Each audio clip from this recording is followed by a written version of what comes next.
Bonjour à tous. Alors on va poursuivre par rapport à ce qu'a dit à la HAS et on va s'intéresser plus à ce qu'on fait nous au sein de l'Agence régionale de santé. Oui. Je vous présente juste pour savoir qui parle. Non mais c'est mon rôle et je n'ai pas joué jusqu'à là. Céline Guillon, donc vous êtes chargée de mission à la direction déléguée à l'efficience et à la transformation numérique du système de santé au sein de notre Agence régionale de santé. Et vous êtes accompagnée de Madame Joëlle Châtenay qui est au premier rang. Et pour l'occasion, vous avez demandé de co-intervenir à deux personnes de la Dordogne, en la personne de Raphaël Pénaud, donc, qui fait partie de la délégation départementale 24. Et nous sommes aussi très contents d'accueillir un représentant de l'autre autorité de tarification et de contrôle, donc du conseil départemental, Monsieur Imbert, Patrick Imbert. Merci de nous avoir rejoints et on espère que ce sera aussi des échanges qui seront possibles ensuite. Merci beaucoup. Donc, d'abord, Céline Guillon. Et si vous voulez les autres personnes, vous pouvez vous installer. Excusez-moi pour ce faux départ. Aucun souci.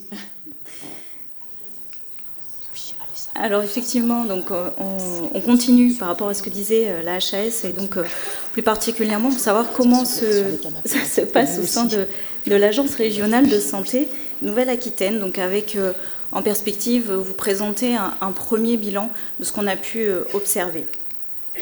Donc, on va bien sûr aborder les évaluations, quelques données chiffrées donc, pour le premier bilan, et puis quelques constats et accompagnements qui peuvent être effectués au regard des évaluations et des résultats. Donc, les évaluations donc, en Nouvelle-Aquitaine, la mise en place de la réforme de l'évaluation médico-sociale et l'accompagnement des professionnels de santé dans l'appropriation des 157 critères, qualité donc, du référentiel HAS constitue donc un enjeu pour l'ARS, puisqu'au sein du PRS, nous avons l'axe 3 qui définit la qualité et qui a pour objectif de garantir la qualité, la sécurité et la pertinence des prises en charge. Et donc au sein de l'agence, on a mis en place aussi une procédure interne qualité pour pouvoir définir quels sont les rôles de chacun au sein de l'agence. Parce que vous l'avez compris, vous avez les délégations départementales, vous avez aussi les directions métiers au niveau du siège et donc différents experts au sein de l'agence qui sont un peu répartis dans différentes directions déléguées. Donc il faut que tout ça soit organisé. Et donc on a établi cette procédure. Dans quel objectif ? Eh bien, pour améliorer les démarches qualité des établissements, pour assurer des accompagnements de qualité sur les 3 principaux chapitres du nouveau référentiel. Donc, on l'a vu tout à l'heure, la HAS l'a présenté. C'est le chapitre 1 sur la personne, le chapitre 2 sur les professionnels et le chapitre 3 sur le SMS. Donc, deuxième objectif de cette procédure, c'est accompagner au mieux les structures dans leur démarche évaluative. Et le troisième objectif, c'est mettre en place un programme régional. Alors, un programme régional d'amélioration de la qualité et de la sécurité des soins, donc en lien avec les critères d'évaluation. Mais pas que, c'est aussi un plan d'action pluriannuel régional d'amélioration de la pertinence des soins. Puisque vous savez qu'au niveau national, en ce moment, la qualité et la pertinence sont en train de se rapprocher, sont même rapprochées. Et donc, on va avoir des perspectives 2025 au sein de l'agence pour pouvoir aussi se faire rapprocher ces deux dimensions, qualité et pertinence, qui sont très liées finalement.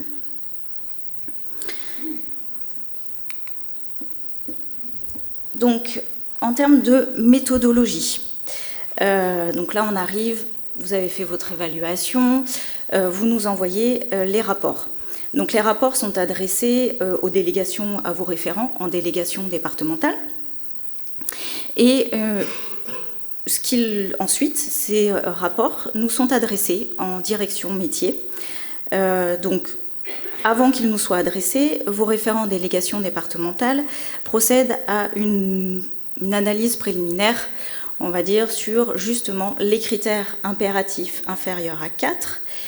Tout à l'heure, on a dit qu'il y a 157 critères, dont 18 critères qui sont impératifs. Si un seul de ces critères impératifs est inférieur à 4, vous avez donc l'obligation de produire un plan d'action. Ce plan d'action, je le rappelle, il doit être transmis en même temps que votre rapport. Et donc les référents délégations départementales vérifient que vous ayez bien transmis ce plan d'action. Plan d'action, alors vous allez nous dire, vous avez vos propres logiciels. Nous n'avons pas d'exigence particulière sur la transmission du plan d'action en termes de modèle. On en a un disponible au sein de l'agence qui peut vous être transmis via vos référents délégations départementales. Mais bien sûr, si vous avez des logiciels qui produisent ce plan d'action, vous pouvez nous le transmettre. Nous, ce qui nous importe, c'est de pouvoir avoir quand même certaines données à l'intérieur de ces plans d'action. Donc notamment retrouver l'intégralité des critères impératifs inférieurs à 4, parce qu'on se rend compte que dans certains plans d'action, on ne retrouve pas tous ces critères-là qui étaient cotés 3, 2, 1. Donc bien les retrouver tous. Ce qui est important, c'est d'avoir un calendrier, avoir une date de début de mise en place de l'action, une date de fin, un référent de l'action, pour, voilà, parce que comme le disait l'HAS, c'est aussi une continuité au sein de l'établissement, et donc c'est la question de la qualité, elle est là pour tout le monde en fait au sein de vos structures. Donc vous pouvez voilà, nommer un référent professionnel aussi en lien avec vos CVS, etc. On doit aussi retrouver dans ces plans d'action donc le numéro de critères. Si toutefois à l'intérieur de ces plans d'action, vous avez la possibilité aussi de travailler sur vos critères standards qui ne sont pas aussi à 4.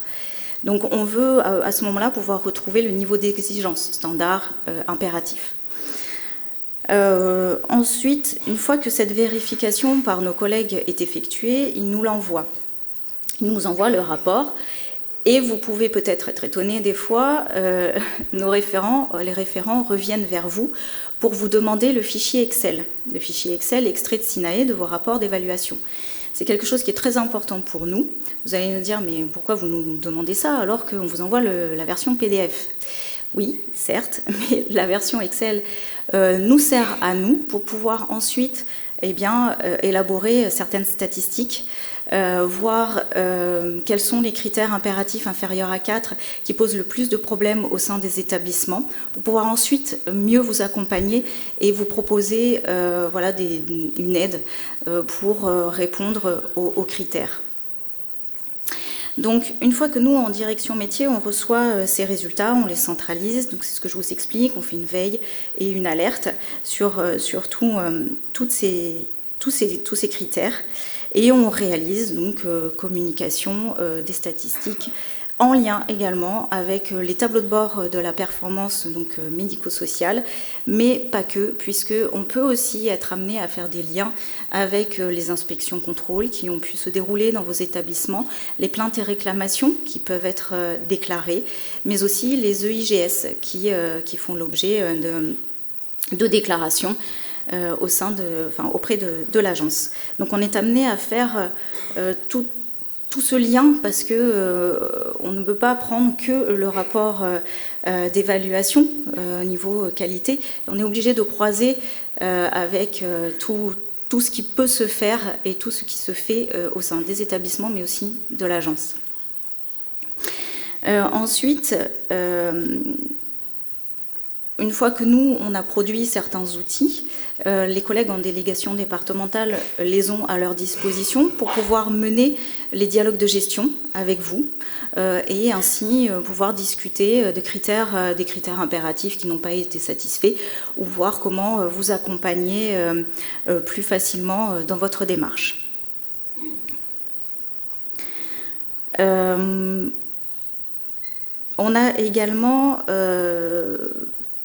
Donc ces outils mis à disposition vont permettre aussi de suivre les plans d'action, et notamment lorsque vous allez renvoyer vos rapports annuels d'activité. Donc la HAS tout à l'heure également en a parlé de ces rapports annuels d'activité en disant qu'il n'y avait pas de trame.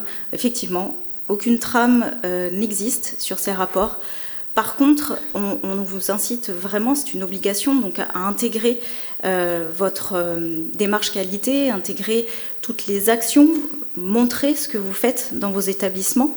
Et si toutefois vous avez eu votre évaluation, que vous avez dû remplir un plan d'action, n'hésitez pas à montrer où vous en êtes de ce plan d'action, si les actions ont été réalisées ou non, si vous avez des difficultés aussi, toutes les procédures que vous avez pu mettre en place depuis l'évaluation. Voilà, valorisez vraiment ce que vous faites au sein des établissements dans ces rapports annuels d'activité qui peuvent nous servir ensuite au quotidien en fait. Donc dans le rapport, voilà, c'est ce que je vous ai dit, hein, il n'y a pas de trame, mais n'hésitez pas à vraiment tout faire apparaître.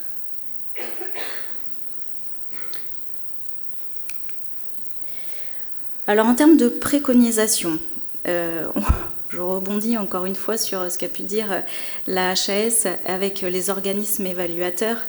Tout à l'heure, Madame Anne a parlé de statut, un statut transitoire. C'est la recevabilité opérationnelle favorable. Donc les organismes évaluateurs ont ce statut transitoire pendant 24 mois. Et à l'issue, ils peuvent avoir, normalement ils doivent avoir, l'accréditation de la part du COFRAC. Nous avons eu le cas en région où ils n'ont pas eu l'accréditation. Donc on a la possibilité, c'est écrit donc dans les textes, de vous demander de refaire l'évaluation. Alors attention, ça se discute aussi avec nos collègues en délégation départementale et c'est basé non pas que sur le rapport, hein, donc déjà on voit si le rapport est de qualité ou non. Et ensuite, on croise avec tout ce que je vous ai dit tout à l'heure, hein, les inspections qui ont pu être réalisées, les EIGS, etc. Et donc, c'est sur cette base-là que l'on pourrait vous demander de refaire l'évaluation. Donc, pour ne pas être pénalisé en termes notamment financiers, prévoyez bien des clauses financières dans vos contrats avec les organismes évaluateurs. C'est vraiment très important, comme ça l'organisme évaluateur devra vous rembourser si toutefois ils ne sont finalement pas accrédités.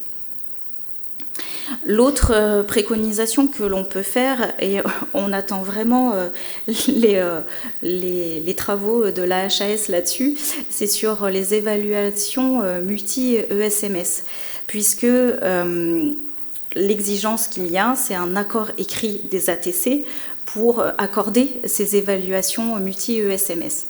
Alors, en région, et le pourquoi je vais vous dire ça, c'est parce qu'en fait, on s'est rendu compte que ça posait pas mal de problèmes, et donc on préfère, en région, avoir des rapports distincts.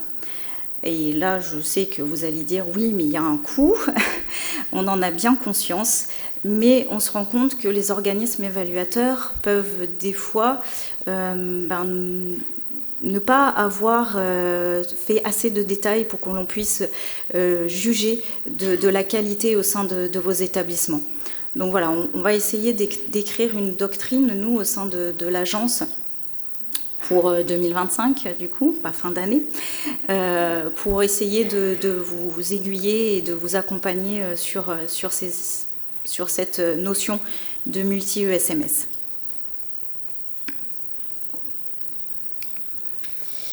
Alors on en arrive au premier bilan en tant que tel avec des données chiffrées. Donc en région Nouvelle-Aquitaine, on a 2172 établissements. Donc ils doivent réaliser une évaluation dans les 5 ans. Et donc on vous a présenté ici par grande thématique, on va dire par grand thème, c'est-à-dire on a les ESMS-PA. Après, on vous a donné les chiffres aussi pour les adultes en situation de handicap.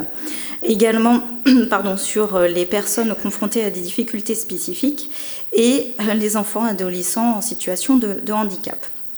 Donc on vous les a répartis par grandes catégories pour que vous ayez une notion du volume d'établissement et donc du volume de rapports que l'on peut recevoir aussi par année.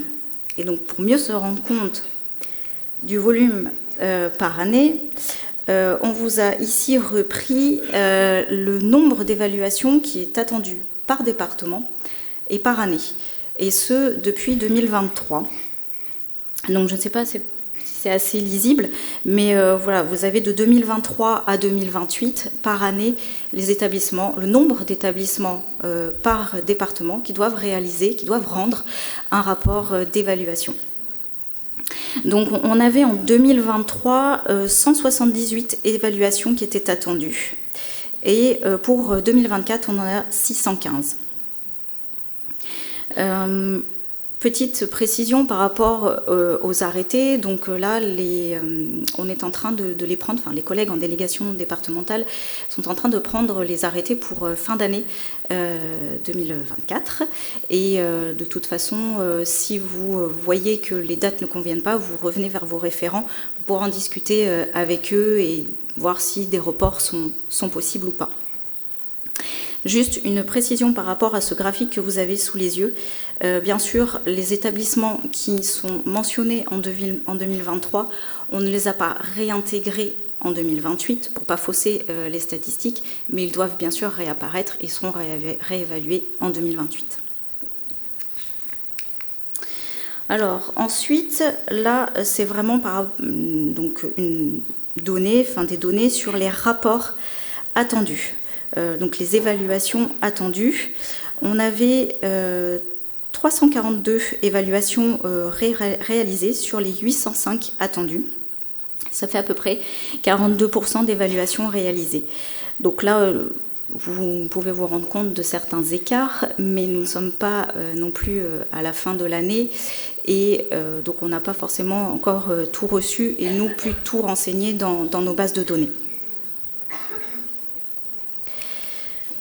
Ensuite, ce qui est intéressant, c'est de faire un focus sur les critères impératifs, donc qui nécessitent, pour ceux inférieurs à 4, un plan d'action. Donc vous avez, sur les 342 rapports d'évaluation, on avait 253 évaluations, enfin rapports, qui nécessitaient la production d'un plan d'action. Donc soit à peu près 75% des établissements. Donc vous avez en orange le nombre d'évaluations qui nécessitaient un plan d'action et en vert ceux qui ont satisfait tous les critères impératifs. Donc vous l'avez encore une fois par département.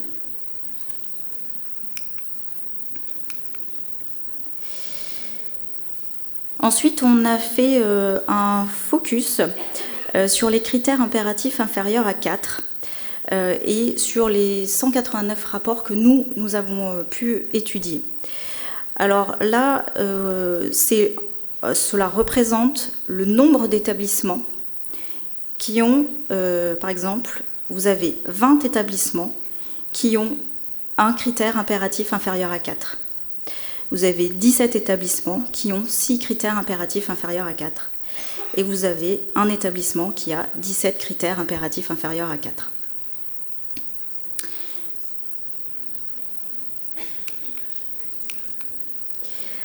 On a également souhaité vous présenter, comme je vous le disais tout début sur les statistiques, je vous ai présenté les plus de 2000 établissements par grande catégorie.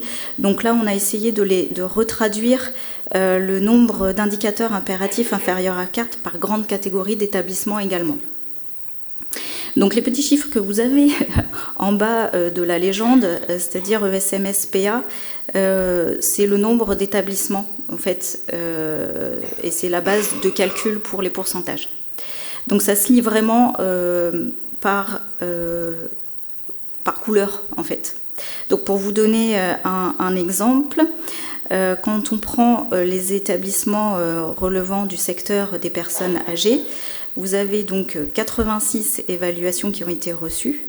On en a 25 qui n'ont aucun indicateur impératif inférieur à 4, ce qui représente les 29% par rapport aux 86 évaluations. Si on continue, on a 40 ESMS-PA qui ont entre 1 et 5 indicateurs impératifs inférieurs à 4, ce qui représente 46,51%, et ainsi de suite en fait.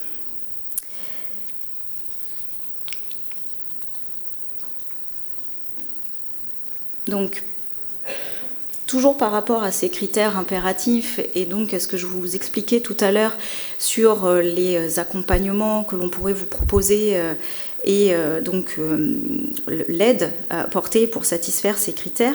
Donc on a souhaité, sur la base des rapports d'évaluation, voir ceux qui revenaient le plus souvent non satisfaits. Et on se rend compte que c'est souvent sur les plans de gestion de crise et de continuité de l'activité. On a également le traitement des événements indésirables. Voilà, c'est vraiment par rapport à ces thématiques-là que les établissements rencontrent des difficultés, ainsi que sur les plans de prévention et de gestion des risques de maltraitance et de violence au bénéfice des personnes accompagnées. Donc ça peut être tant sur de la communication que la déclaration et de l'analyse en équipe.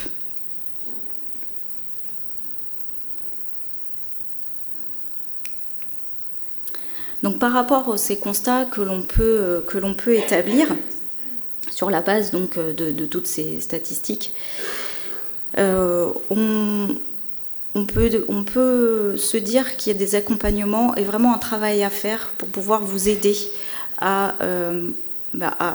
continuer à constituer votre démarche d'amélioration continue de la qualité. Et donc, les accompagnements que l'on peut proposer, ça passe par l'OMEDIT sur tout ce qui est circuit du médicament, mais aussi le CEPIAS pour tout ce qui est infection associée aux soins, avec la gestion des risques infectieux. Le CECA, bien sûr, qui aide sur des outils, de la formation, des webinaires, etc. Et au sein de l'agence, on a mis en place un réseau qualité, sécurité et pertinence des soins et des prises en charge, enfin des accompagnements, des prises en charge et des accompagnements. Donc ce réseau a été mis en place dans le cadre du PRS, dont je vous parlais tout à l'heure, et c'est la phase opérationnelle de notre feuille de route qualité. Donc ce réseau a pour objectif de réunir les établissements pour pouvoir présenter des retours d'expérience et que vous puissiez vous inspirer de ce qui se fait dans les autres établissements pour pouvoir vous aider à mener vos démarches au sein des structures.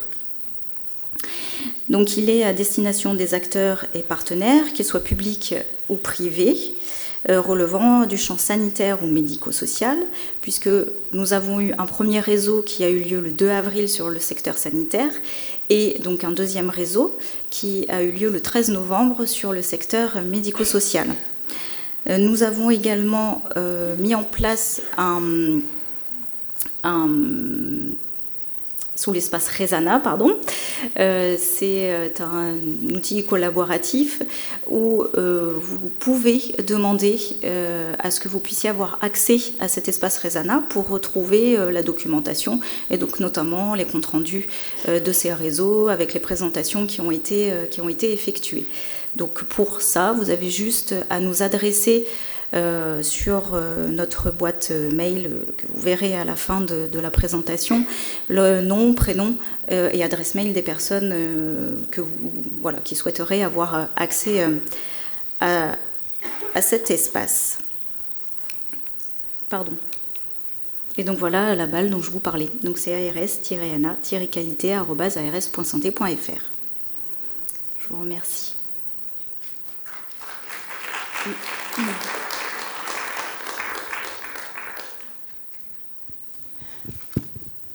Écoutez, c'est le temps des échanges à nouveau. N'hésitez pas à poser des questions, notamment peut-être à un représentant de délégation départementale ou à la deuxième autorité de tarification et de contrôle, ici présente, donc le conseil départemental de la Dordogne. Le micro va circuler. Merci pour toutes ces explications. Une question, j'avais cru comprendre tout à l'heure que la clôture de SINAE entraîne automatiquement le transfert de l'évaluation vers la HAS. Donc ce n'est pas le cas vers l'ARS, si j'ai bien compris. Donc il faudra le transmettre à l'ARS et au conseil départemental, je pense, également. Oui, tout à fait. Oui. Il faut voilà. le transmettre à vos référents, délégation départementale et effectivement au conseil départemental. D'accord. Et deuxième question, donc un plan d'amélioration de la qualité.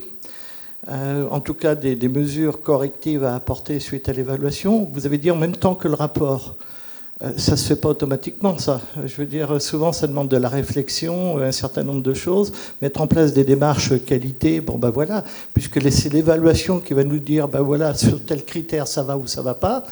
Ça veut dire qu'il faut transmettre le rapport uniquement quand on a élaboré le rapport d'amélioration. Enfin, je ne vois pas trop la concomitance entre les deux. Est-ce qu'il y a un décalage? Quel délai on a pour transmettre le rapport avant les mesures d'amélioration? Je me permets de répondre. Ce plan d'amélioration de la qualité, il doit être transmis uniquement pour les critères impératifs. Et comme vous l'a montré ma collègue, au moment de l'évaluation, si vous n'avez pas 4 sur les critères impératifs, vous avez une fiche critères qui reprend les différents éléments normalement d'un plan d'action, c'est-à-dire vous avez identifié les causes, vous avez commencé à réfléchir à la mise en place d'actions correctives avec un pilote et des échéances. C'est justement pour ça qu'elle a été faite, cette grille, c'est pour vous aider à pouvoir initier cette réflexion le plus rapidement possible. Et un plan d'action, de toute façon, ça vit, donc ça peut aussi se modifier. Votre arrêté de tarif, enfin c'est la date de transmission dans votre arrêté de tarification, c'est ça votre. Là, je peux vous repasser la main puisque c'est plutôt vous, mais. Oui, dans les arrêtés de programmation des évaluations qui sont pris chaque année, la date mentionnée dans l'arrêté, c'est celle à laquelle les rapports doivent nous être transmis. Avec le plan d'action. Donc ça veut dire que c'est la date limite. Ouais. Mais après, ça veut dire que du coup, l'évaluation doit être réalisée pas un mois avant l'échéance, en fait. Voilà. Parce que vous avez les contradictoires, les phases contradictoires. Enfin là, je ne veux pas dire de bêtises, mais une fois que le pré-rapport est envoyé, l'établissement a 1 mois pour réaliser ses observations. Et c'est la phase donc contradictoire. Et après, je ne suis pas... 1 mois aussi. Et l'organisme d'évaluation a 1 mois en amont pour rédiger réglementairement. Donc concrètement, on est sur des dates butoirs qui sont fin de trimestre, et donc à vous d'anticiper quand faire venir l'organisme. Il ne faut pas oublier que vous avez aussi des auto-évaluations entre-temps, et que si vous faites correctement votre auto-évaluation, vous allez peut-être savoir où ça va pêcher, et vous aurez peut-être déjà préparé quelque chose avant. Ok. Alors, avant de poursuivre peut-être les échanges, j'avoue que j'ai pas passé le micro de façon formelle complètement, mais on va y arriver. Donc, en complément de ce qui a pu être dit au niveau central de l'ARS, un coup de projecteur sur ce qui se passe en délégation départementale. Donc, Monsieur Pénaud est là pour nous parler de ce qui se passe en DD. Une fois ce pré-rapport arrivé. Merci. Donc effectivement, je vais éviter d'être redondant avec ce qui a pu être dit avant moi, puisque heureusement c'est assez complémentaire. Donc l'idée pour nous aujourd'hui, et je remercie le CK et mes collègues du niveau régional de l'ARS, c'était de pouvoir témoigner de ce qu'on fait des rapports d'évaluation en DD, en délégation départementale, donc en l'occurrence la Dordogne. Donc c'est un témoignage qui se veut à la fois local, mais avec potentiellement des enseignements à tirer au niveau régional, mais voilà, qui n'engage en tout cas sur la procédure que je vais vous présenter que la Dordogne, puisque c'est ce qu'on a mis en place avec le conseil départemental. Et je remercie Patrick Imbert, chef de service, d'être présent, parce que c'est important sur les établissements et services sous compétences conjointes que de pouvoir partager cette procédure. Donc, je ne sais pas si ça va... Oui. Ok. J'avance vite, mais quelques précautions quand même. On est sur quelque chose de récent. Donc comme vous, on est aussi sur une logique d'amélioration continue de la qualité. Donc ce qu'on veut le plus opérationnel possible, parce que c'est quand même une vocation de durer dans le temps, et on a conscience que ce qui est trop complexe est toujours difficile à perdurer dans nos organisations. Donc quelque chose de simple qui nous permet de suivre toutes les étapes de la procédure que je vais rapidement balayer, et effectivement d'avoir une logique d'amélioration. C'est-à-dire que ce que je vous présente aujourd'hui, c'est la base, c'est une trame, avec très certainement des évolutions, notamment à la faveur de ce qu'on se dit aujourd'hui, des idées déjà qui peuvent venir pour être le plus complet tout en restant simple.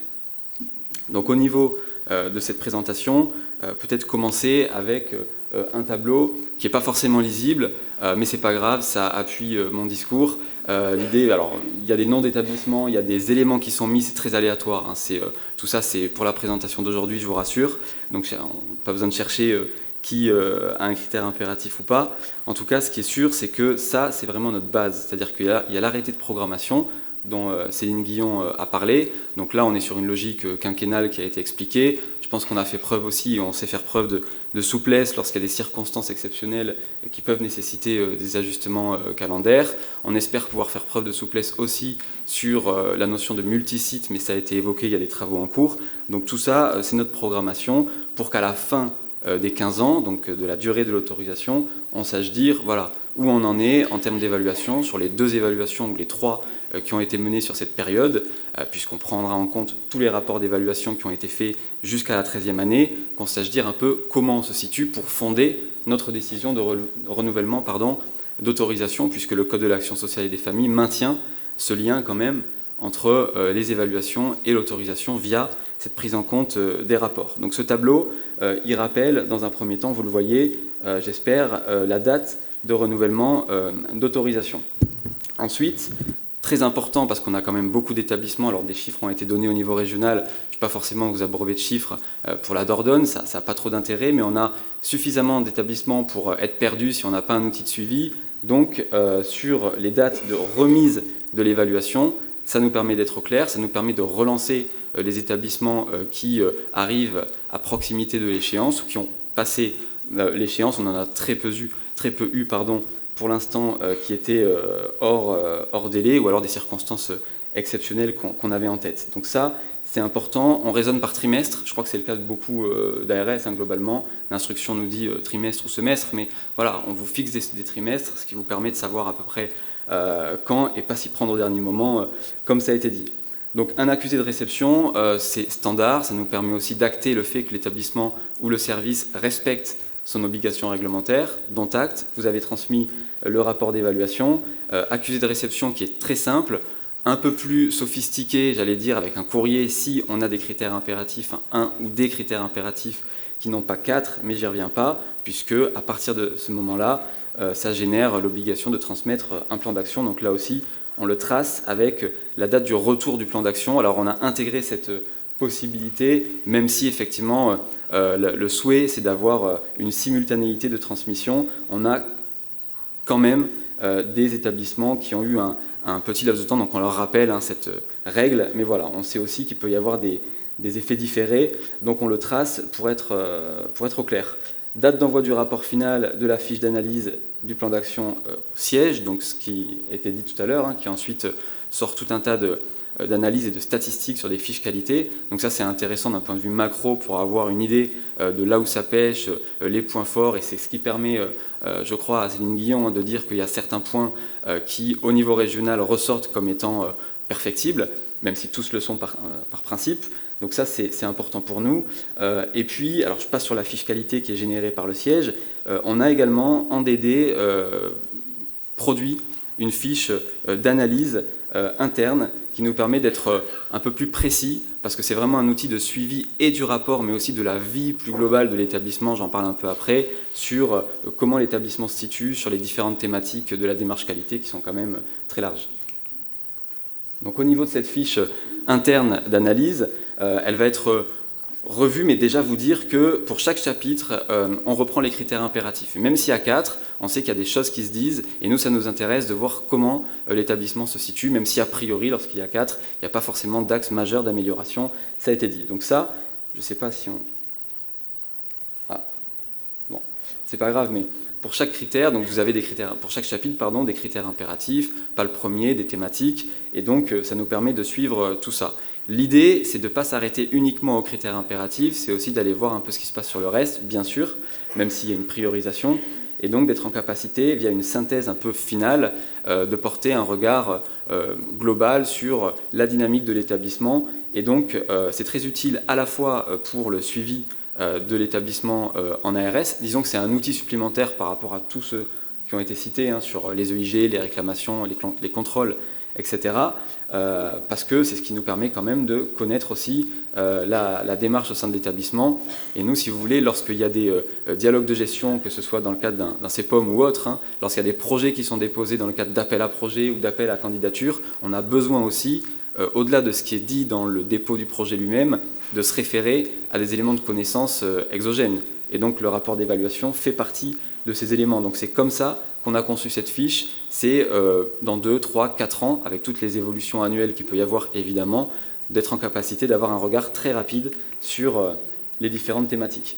Et puis, ça fait aussi le lien avec ce courrier, alors qualité ou ce courrier de liaison qu'on prend avec le département conjointement lorsque l'établissement est sous compétence conjointe. Mais la logique est la même pour les structures handicap ou personnes en difficulté spécifique qui relèvent de la compétence exclusive de l'ARS. Donc là, j'ai mis un modèle qui, en fait, explique la logique. C'est-à-dire, voilà, vous avez déposé votre rapport le temps, ça a été acté par accusé de réception. Ensuite, qu'est-ce qu'on en retire? Donc il y a des points, effectivement, qui sont intéressants et qu'on met en avant dans ce courrier. Et puis, c'est quand même le plus important, il y a des points qui sont en voie ou qui doivent être en voie d'amélioration et qu'on trace là encore dans ce courrier. Et donc ça, en complément de la fiche que je viens de citer, ça fait vraiment une synthèse de la synthèse. Et donc c'est important pour vous parce que vous voyez aussi ce qui, pour nous, va être important et va faire l'objet de suivi de notre part, de manière prioritaire en tout cas, et pour nous, pour le bon suivi, puisque c'est vraiment l'enjeu de tout ce que je dis depuis le début. Donc ça, on rappelle aussi en fin de courrier, mais c'est lisible, que ça fait partie de votre démarche d'amélioration continue, que ça doit être tracé dans le rapport d'activité annuel qui constitue aussi un repère important et que vous devez effectivement avoir cette démarche inscrite, formalisée dans le projet d'établissement. C'est un rappel de la réglementation. Donc avant de terminer, parce que là on est sur les outils, ce que je voulais quand même dire, c'est que on a vraiment besoin, les tableaux de bord ANAP ont été cités, on a besoin à la fois de quantitatif mais de qualitatif, parce que la vie d'un établissement c'est riche, on a beaucoup de structures, donc on est quand même très intéressé par cette nouvelle procédure et ce nouveau référentiel qui est plutôt standardisé et qui nous amène quand même de l'information. Et quand on doit prendre des décisions, quand on doit aussi cibler sur par exemple des plans de contrôle, alors cibler un établissement mais surtout cibler des thématiques, lorsqu'on sait que la sécurisation du circuit du médicament, sur quelques établissements du territoire, ça ressort comme étant très très perfectible. Ça peut nous aider, ça doit nous aider à assurer ce pilotage. Donc il y a le suivi d'établissement de manière dialogue de gestion individuel, autorité, établissement ou service, et ensuite le côté plus pilotage en lien avec ce que peut produire aussi le siège et qui pour nous est très intéressant avec, pour finir, cette notion de sortir du pur formalisme. Et moi, je relisais et je regardais pour préparer l'intervention ce que disait M. Lafourcade il y a 10 ans sur un colloque sur les évaluations. Il disait le risque, c'est de dissoudre la procédure d'évaluation dans un excès de formalisme. Et je pense que 10 ans après, on est quand même toujours vigilant à ce que le formalisme nous aide à structurer tout ça, mais ne soit pas une fin en soi. Donc je pense qu'avec toute l'évolution qu'il y a pu avoir et toute l'appropriation des outils, on remercie bien sûr l'HAS de ce gros travail de sensibilisation et d'explication. Aujourd'hui, on a passé une étape et on est vraiment sur à quoi ça sert, comment on peut s'en servir quotidiennement. En tout cas, c'est notre enjeu ARS et CD, je crois. Voilà, merci beaucoup.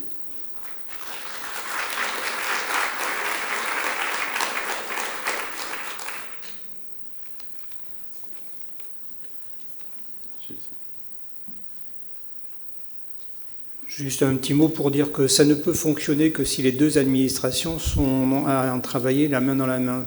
Parce qu'on connaît les établissements et on sait très bien que pour mieux régner, il faut bien diviser. Donc en l'occurrence, on a la chance en Dordogne d'avoir depuis très longtemps de bons interlocuteurs à l'ARS et de travailler avec eux de manière très intelligente. Donc si les établissements essayent de passer par en dessous en nous disant non, l'ARS a dit ça et le département a dit ça à l'ARS, on sera très certainement en mesure de leur répondre qu'ils nous mènent en bateau. Voilà pour le premier point.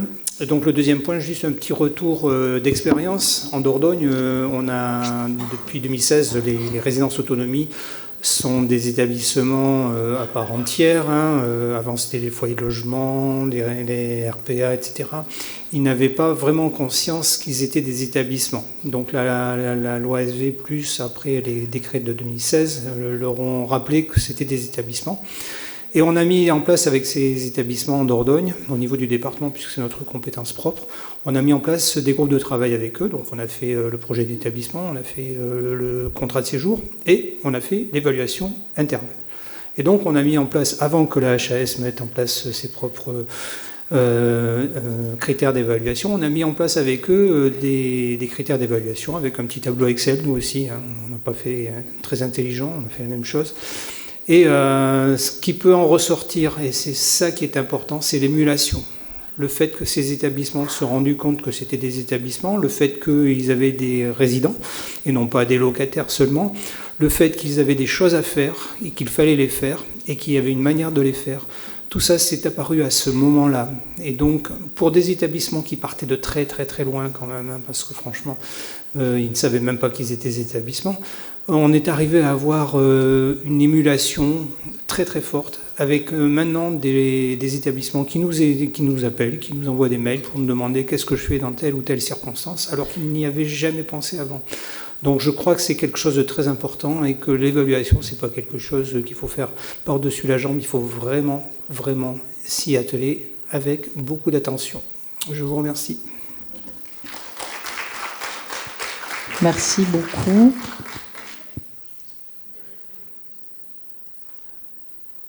Bonjour, Isabelle Casabat, directrice qualité à la GESA. Par rapport à l'envoi des rapports à l'ARS, moi j'ai 2 structures qui l'avaient bien envoyé aux référents, mais ils ont été retoqués parce qu'ils n'avaient pas reçu les dossiers. Donc l'ARS ne les avait pas reçus. Et visiblement, les référents ne l'avaient pas transmis à l'ADD. Donc devons-nous doubler l'envoi directement à l'ADD ?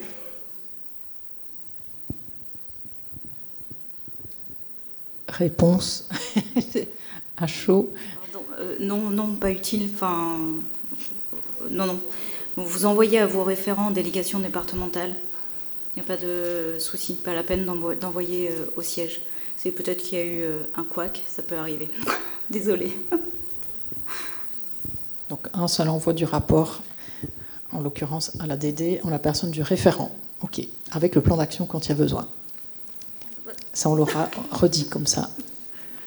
Okay, au niveau timing, on est tout juste, donc on peut encore prendre une question si vous le souhaitez et profiter de la présence des différents acteurs côté autorité. Vous avez tous l'air convaincus. Encore une question, et ce sera la dernière.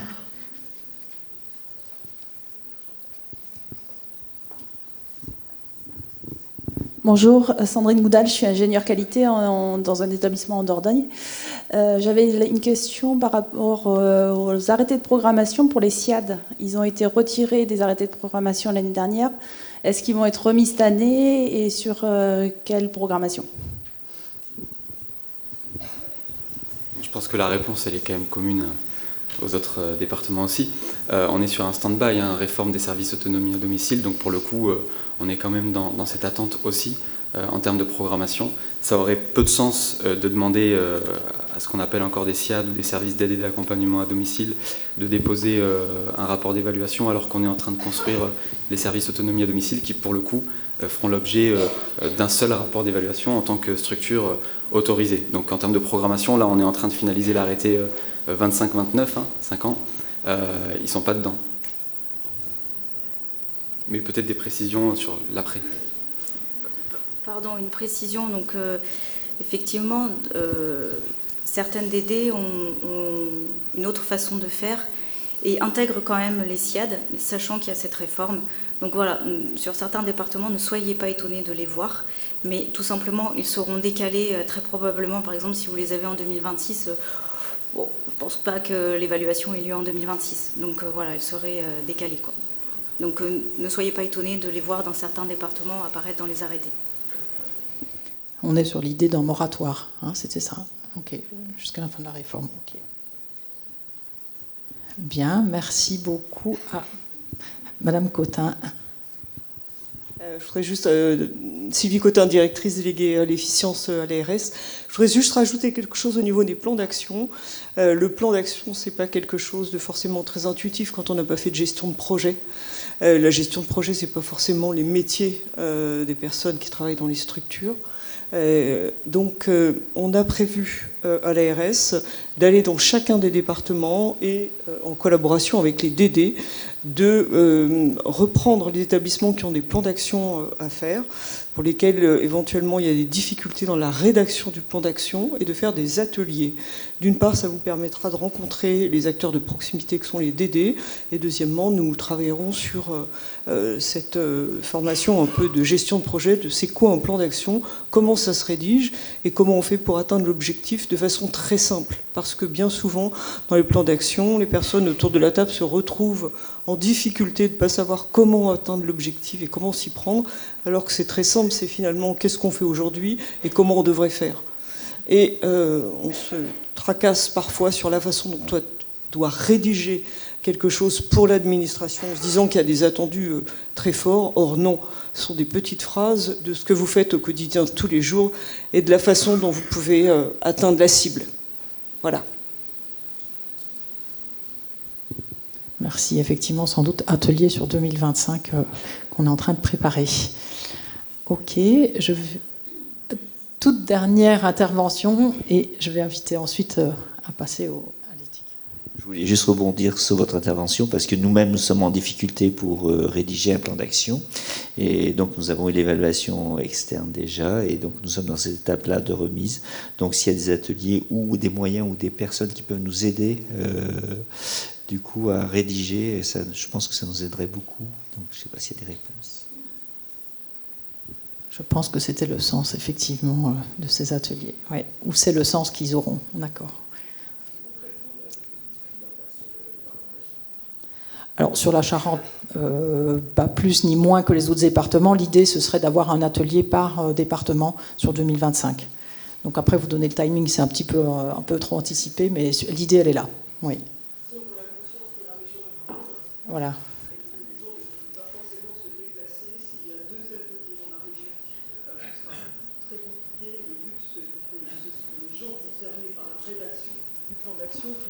Réellement venir.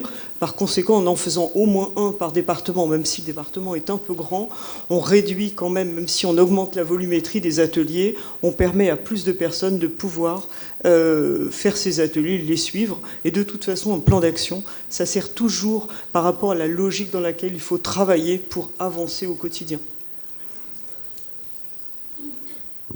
Entendu. Merci beaucoup, en particulier à tous les intervenants sur cette première partie de matinée.